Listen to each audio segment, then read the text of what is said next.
grand na nga def xam nga fan laa la jëlee nii. waaw mais di kontaan buntu pare laa la jëlee nii. ñu dem seeti commissaire Macky Sall lañ seeti wala. waaw notre ami et frère. waaw le président Macky Sall. respect président. loolu foofu laa la jëlee quoi mais grand na nga def. maa ngi fi alhamdulilah. yaa ngi si jàmm. di sant di gërëm et puis di kontaan ci sa liggéey di kontaan nag. tey nii. mbégte bu weex fur la. ndeysaan mbégte bu weex fur. ndeysaan ndeysaan non yow suñu grand nga. waaw bu baax suñu référence nga. mais grand. waaw lan mooy sa histoire avec la couleur blanche là parce que en fait damay gis que ni à chaque fois su ma la gisee ngay def sax yenn événements yi wala ngay def yenn sorties yi damay gis que da ngay sol lu weex parce que dama am benn xarit boo xam ne moom 7 mois ci année bi day sol lu weex 3 mois mu sol lu noir.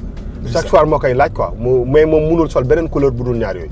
léegi lan mooy sa histoire ak couleur blanche lan lay signifier pour yow. non c'est-à-dire man bi ma nekkee xale. suma papa. yal na ko yàlla xare àjjana. amiin amiin. daf ma naan yóbbu tout le temps jàmmalaay.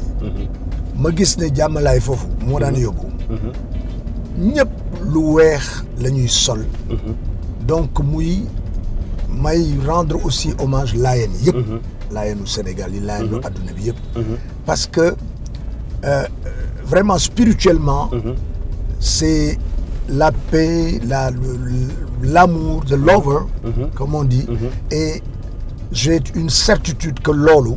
daf ma marqué man bi ma suma papa daan yóbbu jàmmalaay ma gis ne ñëpp lu weex lañ daan sol et puis ñëpp dañ nekkoon ci jàmm ak salaam ainsi.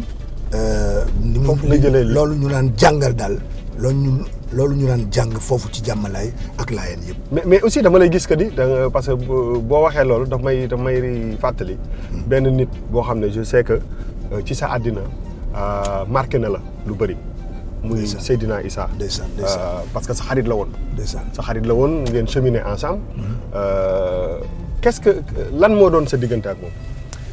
mais su ma diggante ak moom Bouba c'est diggante bu amoon solo la daf ma inspiré moom. bu baax a baax parce que Seydina addunaam yëpp ci Maam Libaas Laay la ko wékkoon. waaw man nag taalibe Seydina Limaamul Muntaza xam naa loolu bu baax a baax ak maa ko xam.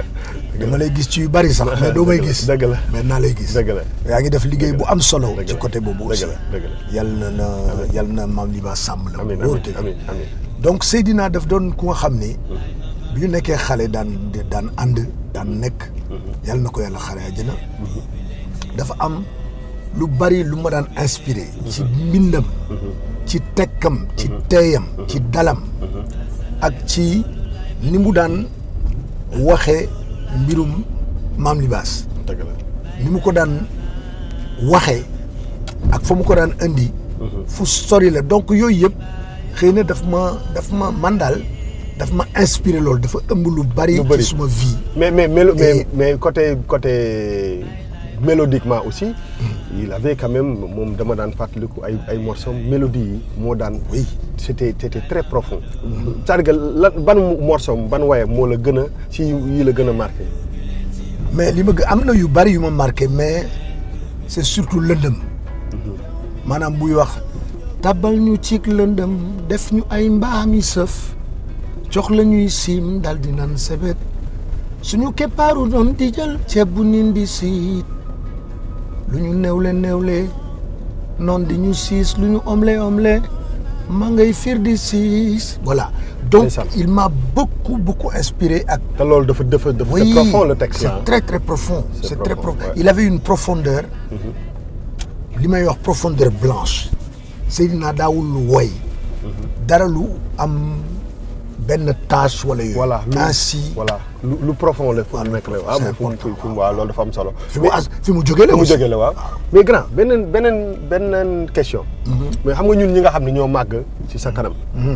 à la limite suñu mag yi sax màgg ci sa kanam. muy ñoom Youssou ñoom Mbaye Dièye ak seen génération.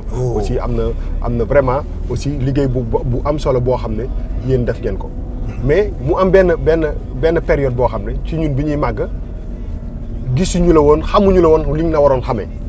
nga nekkoon bitim réew pendant longtemps mais nga jékki-jékki rek débarqué mais bi nga débarqué dafa mel ni mosoo fi jógee c'est-à-dire que nga nekk en phase avec ak Sénégal parce que bëri na ñoo xam ne dañuy yàgg extérieur bu ñu ñëwee dañu leen di dañuy xaw a décaler quoi. déphasé un peu.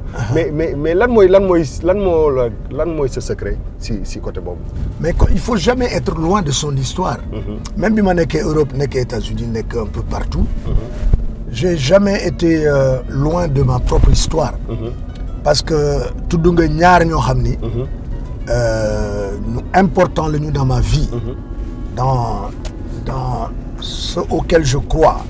mooy maanaam histoire suñu culture ici au Sénégal. tudd nga Youssou Ndour. tudd nga Mbaye Dièye Faye. man c'est mes deux armes de chevet. ñooñu laay tiitaroo man. ñooñu laay ndamoo. parce que dama xam fi ñu jógee. dara nekku foon ñu teg di ay saxayaay fa nekkoon. ñuy saxal di saxal ba tool bi meññ tey.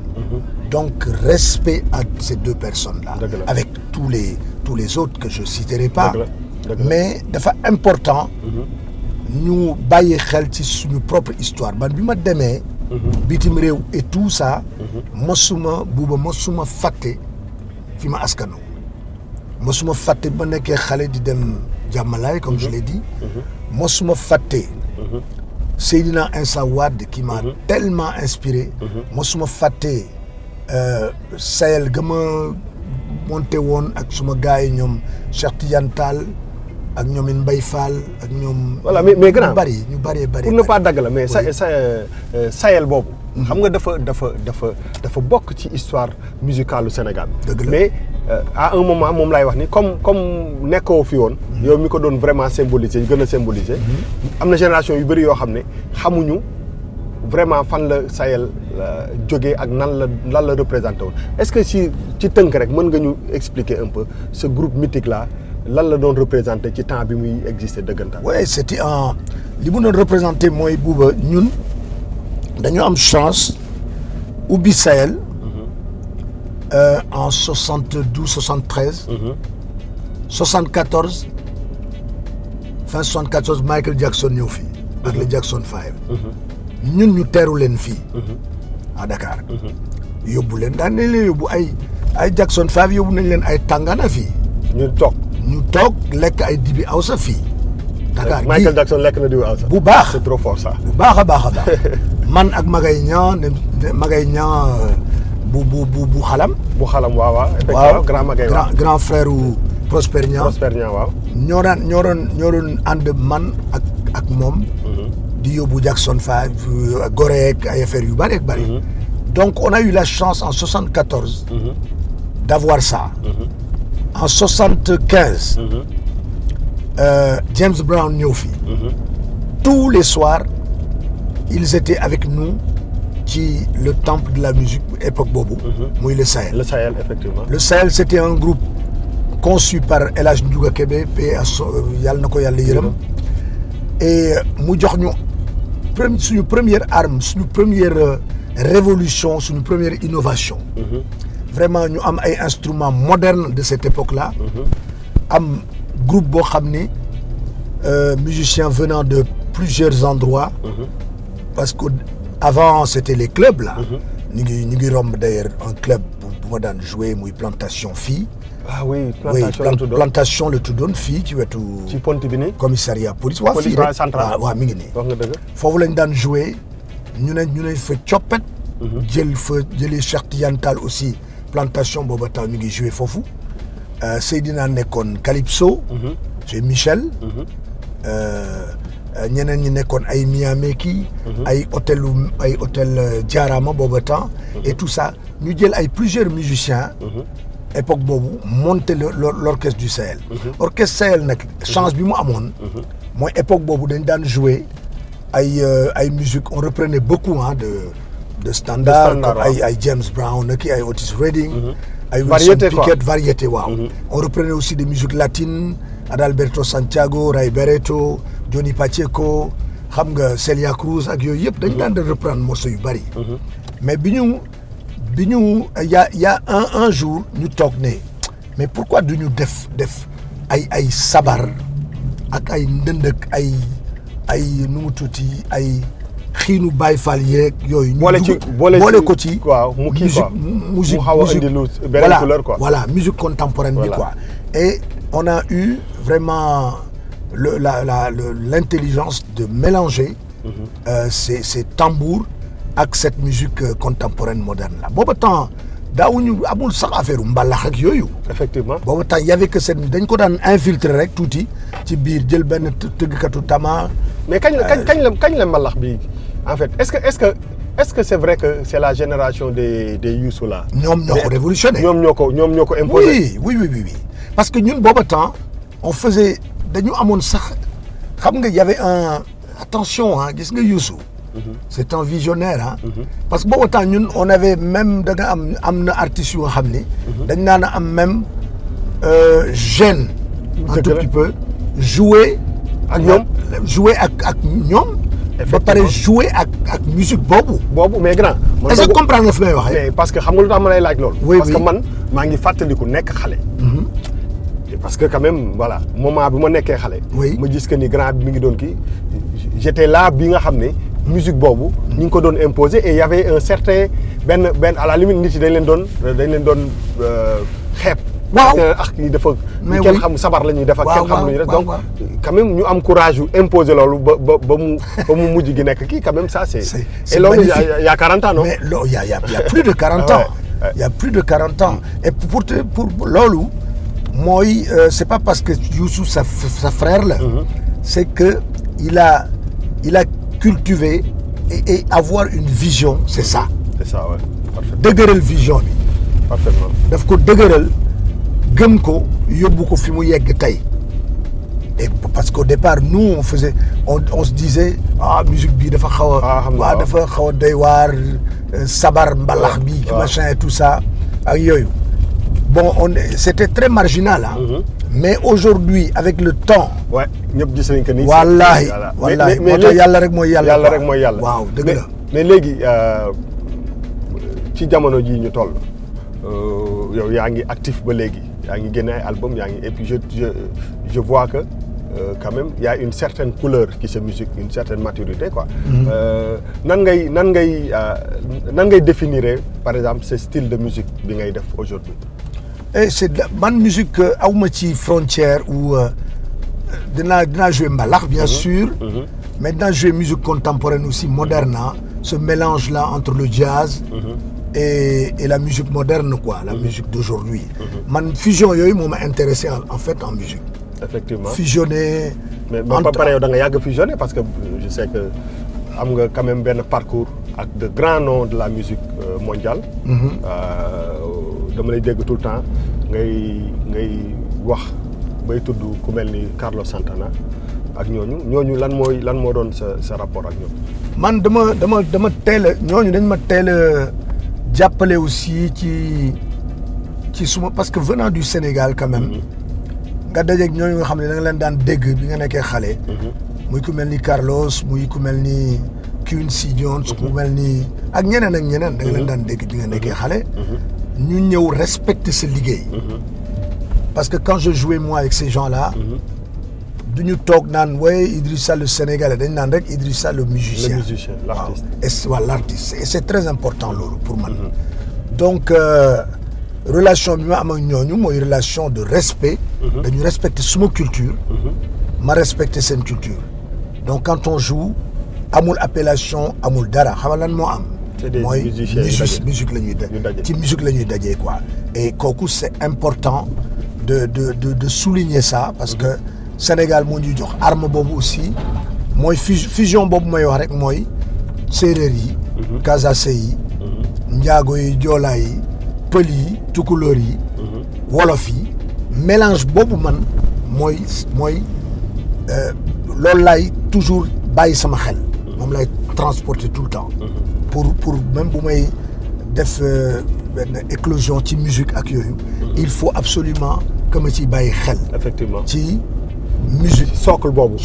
waaw xam naa li nga bëgg a wax. en fait foofu laa doon waxee. c'est important. mais donc léegi nga dem ba jël décision que ni da ngay célébrer quand même ce 50 ans si musique da ngay waaj a raccroché wala yaa ngi ci sa diggu carrière xam nga loolu c'est important. waaw yàlla xeb dolli quoi. mais non du ma raccroché ban je crois que la musique mënuloo nekk ci musique. di xool ay problème mu âge ak yooyu man bu may jouer par exemple ak gars yi aux États-Unis wala Europe. ils ont pas d'âge. du ñu wax sax affaire wu je joue avec des gens qui ont 75 ans.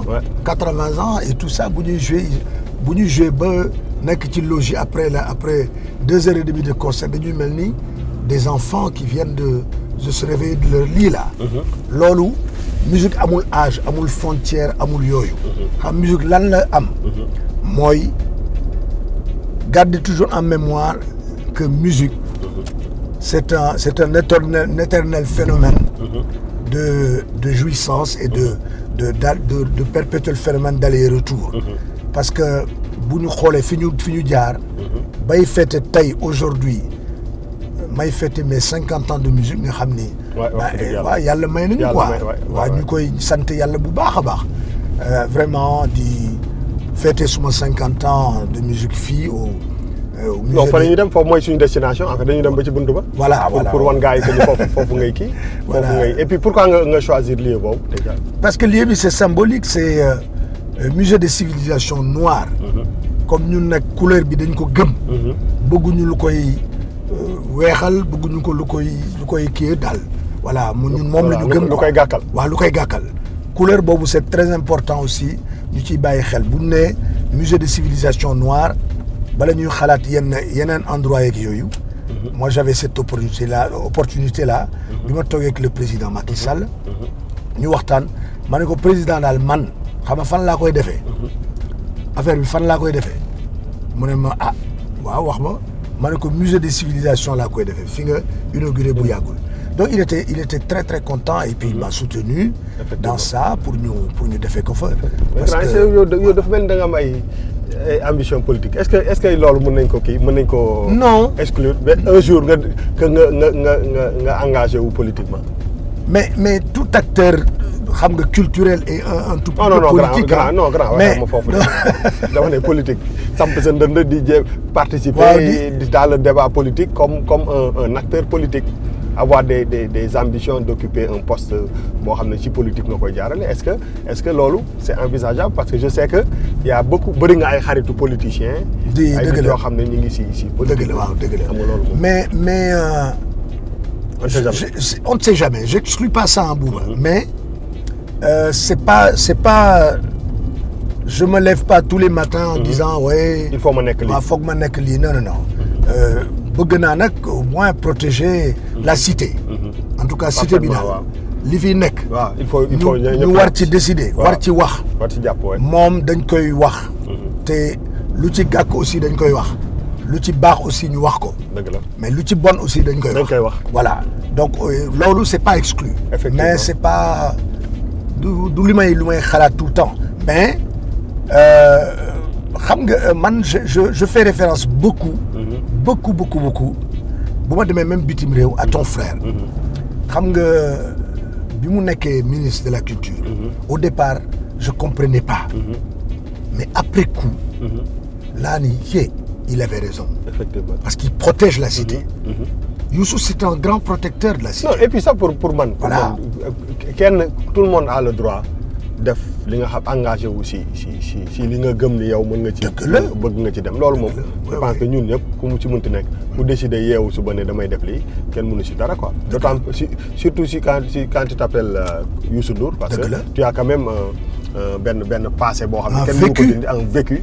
boo xam ne voilà sa expérience rek mën na indi dara quoi. dëgg la mais léegi lan xam nga grand yow patriote nga te dañu nekk si benn quand même benn ambiance de CAN l'équipe nationale Sénégal. dem na CAN gis nga li ci xew. voilà gagné nañ premier match deuxième match ñu kii lan mooy sa xalaat si équipe boobu. mais man je crois que gis nga on a eu la chance. d'avoir une équipe en 2002. qui était des ay vrais warriors la ñu woon quoi ay vrais guerriers nandité ba pare nekk mais benn fusion. xaw ma comment Bruno Metsu ndeysaan. mais yàlla na ko yàlla xare àjjana a fait pour conjuguer ce truc là quoi gars yi bu ñu daan dugg quand je voyais man et El Hadji Diouf gis ñoom xam nga ñoom Fadiga ak ñeneen ñi bu ñu daan dugg da ngay xam ne ñii ay vrai lion yi gaynde yi ñooy dugg fii alors la différence aujourd'hui mooy on a une équipe peut-être à construire ah mais grand nag construction baa ngi bëgg a yàgg de. construction baa ngi bëgg a yàgg mais ñële nag Bruno Metsu daf leen tàggat pendant des années ah. waaw mais d'accord mais grand xam nga aussi. mais parce que boo jëlee équipe bi. ku nekk yaa ngi ci sa digg doole macha allah. am na ñoo xam ne sax li leen dese bëre ëpp tuuti na par rapport ak li ñu weesu. dëgg la ñu bëri ñu ngi ci en fin de carrière. Le problème aussi on peut pas éternellement dire que voilà dañuy. on construit parce que li gars yi bëgg par rapport ak type de joueurs yi ñu am.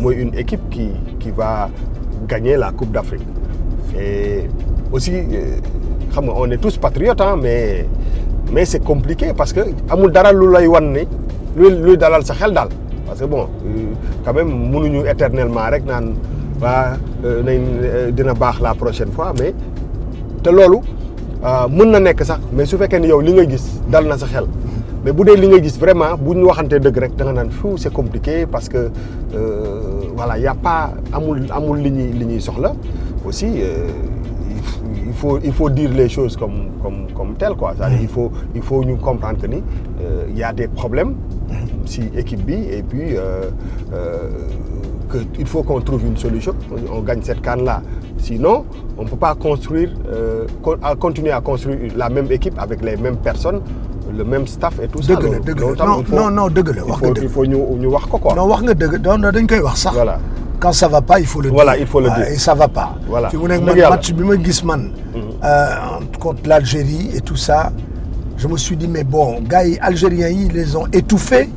par rapport à l'énergie par rapport à la au fighting spirit. moom lay wax nii quoi. loolu la quoi arñi bi et puis arñi bi waaw boobu. loolu moo manqué quoi loolu la quoi.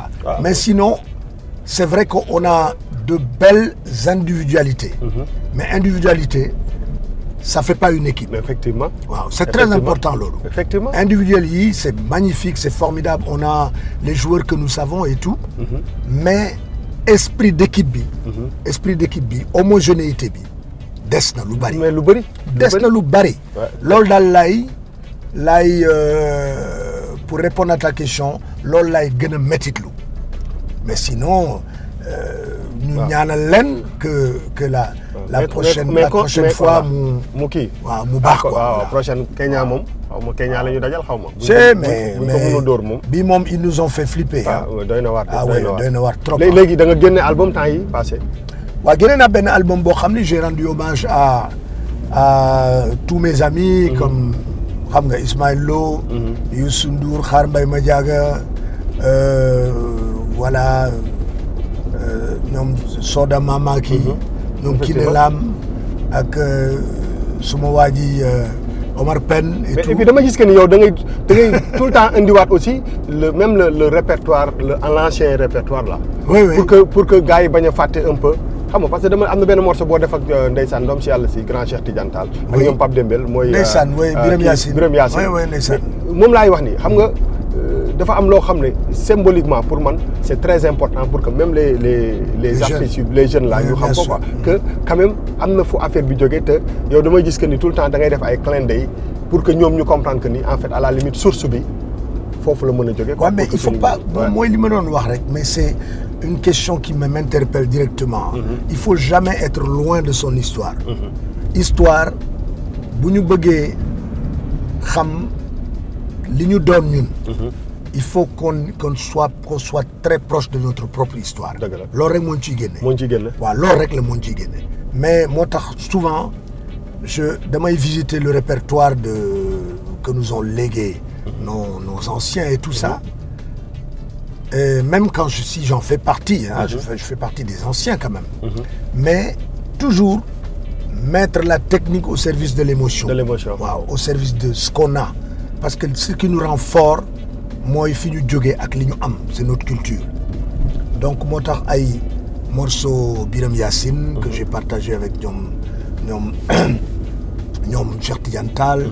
ñoom Dembel ak Souleymane Faye. ba pare des fois nga dóor ak benn rappeur dama lay jigéen. waaw moi j'aime beaucoup oui j'aime beaucoup cette fusion. Voilà, fusion parce quoi. que nit ñi waaw ay en fait pour man.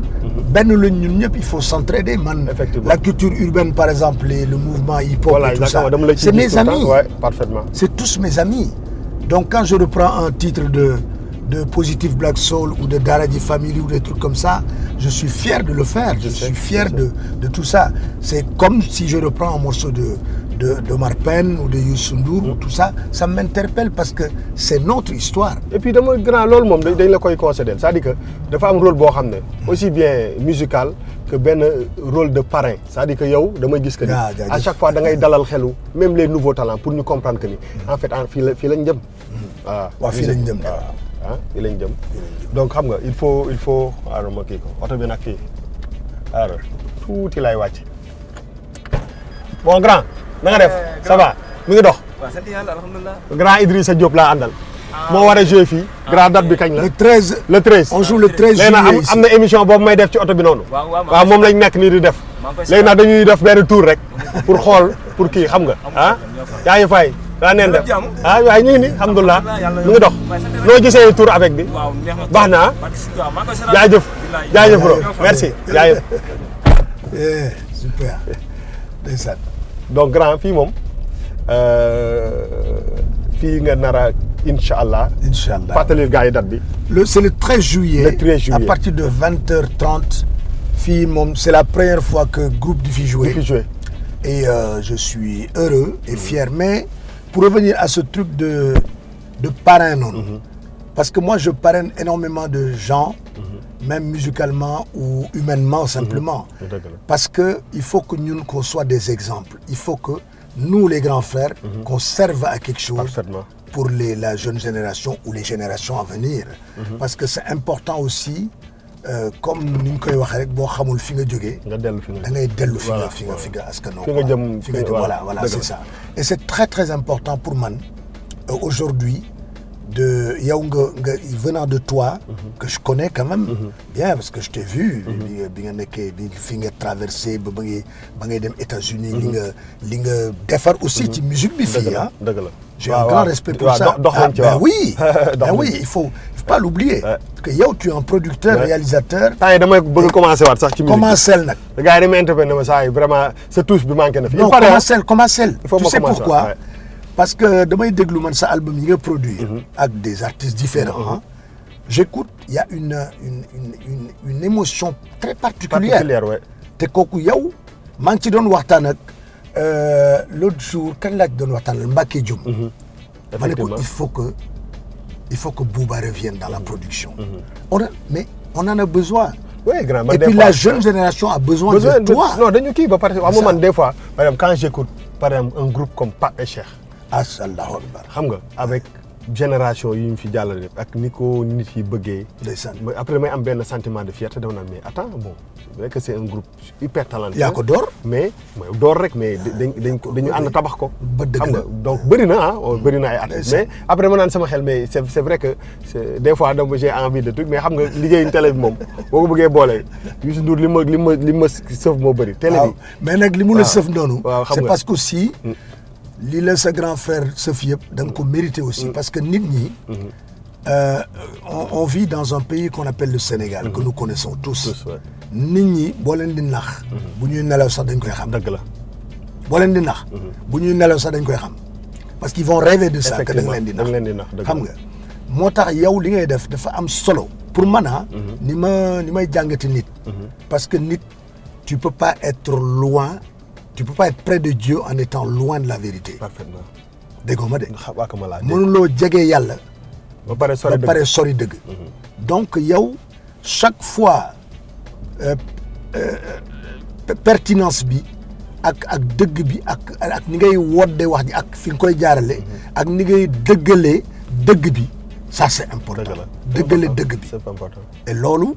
donc li la grand frère bi li mu la sëf noonu sëfoo ko rek parce que yow suñu ndam nga léegi la mooy sa relation ak Prince Art mais Prince Art mais di saluer Ngoné le travail qu'elle fait pour le vieux que je suis. Parce que dama dégg di féliciter bu wóor te wér Ibou Ndour. Parce que Ibou fait un travail mais c'est un magicien lui aussi.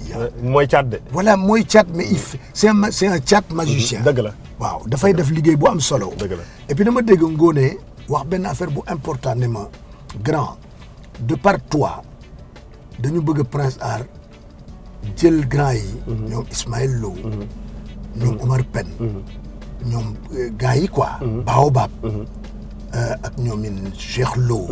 gars yu bari jël leen indiwaat leen au fibre de cette musique là. Parce que ce qu'on dit dafa am lu important lu moom mu ne ma les vieilles marmites.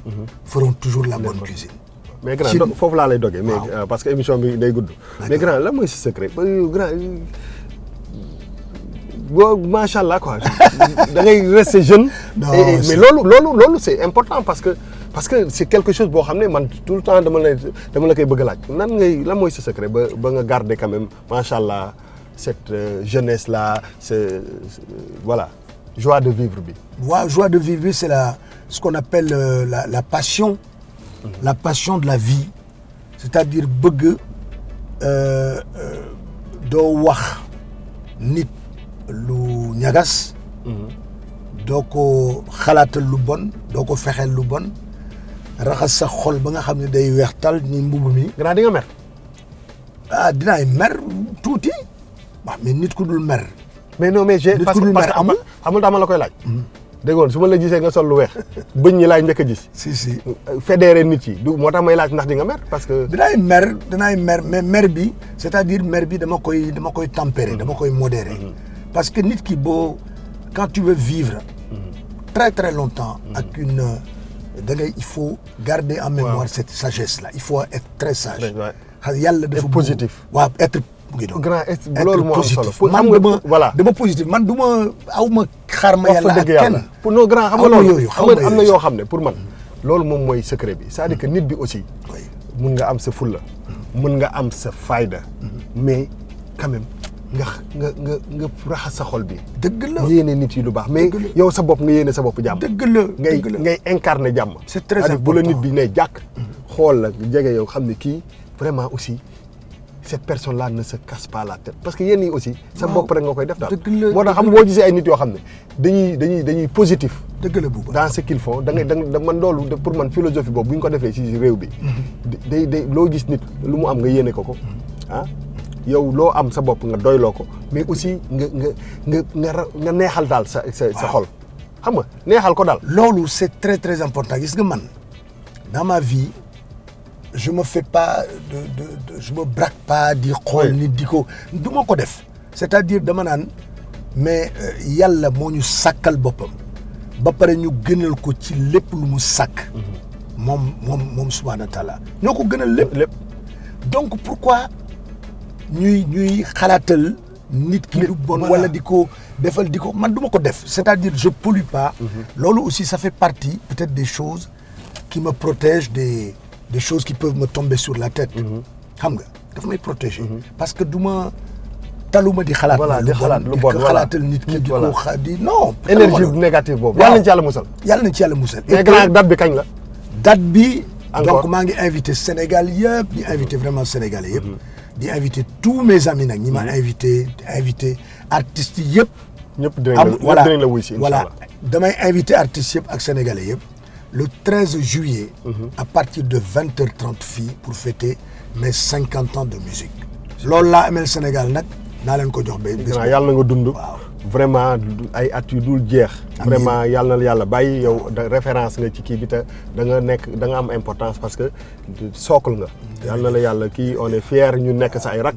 topp ci sa ay tànk. vraiment yàlla na la yàlla jàppale. ñu ngi fi ñun ñëpp. tout le monde va venir ngeen ko nag. voilà te koo yow xamul tax ba pare ñëpp ngay wuy ji. waaw damay dem waaw yow koo woo dina la wuy. damay dem ci. merci grand frère mais mat ngeen ko. merci mat ngeen ko di leen vraiment gërëm di leen ndamoo nag. di kontaan du lool. ci famille bi ngeen doon. socle boobu. dëgg la parce que chaque Korité. wala chaque Tabaski. damay gis. wallaay damay gis famille bi. autour de la maman. yàlla na ko yàlla dëgëral amiin autour du papa amiin yéen ñëpp ngeen toog et ça c'est très très signifiant pour moi merci donc na ma leen yàlla sàmmal amiin bu wóor te amiin grand et puis voilà jërëjëf. donc fier de toi bii moo doon tour avec suñu grand Idrissa Diop jaajëf see you next time jaajëf jaajëf jaajëf